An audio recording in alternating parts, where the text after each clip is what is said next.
Kendati penularannya tidak secepat COVID-19, pemerintah Kota Palembang tingkatkan kewaspadaan HMPV di Puskesmas melalui surat edaran.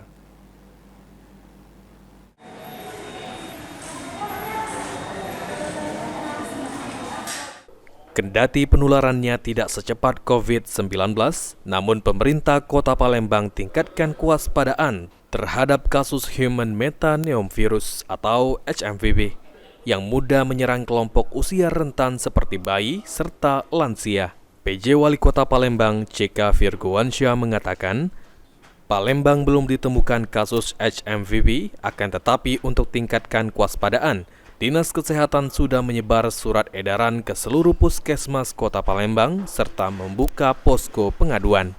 Selain itu, masyarakat Palembang dihimbau untuk menerapkan pola hidup bersih dan sehat untuk meminimalisir potensi terjangkit HMPV, lantaran HMPV dapat menyebabkan bronkitis serta pneumonia.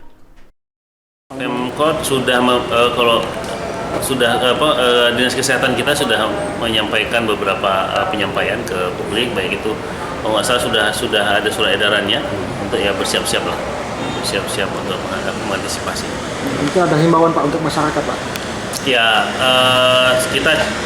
yang jelas kita jaga, kita bersiap-siap untuk menjaga kesehatan masing-masing. Sandi Pratama, PAL TV.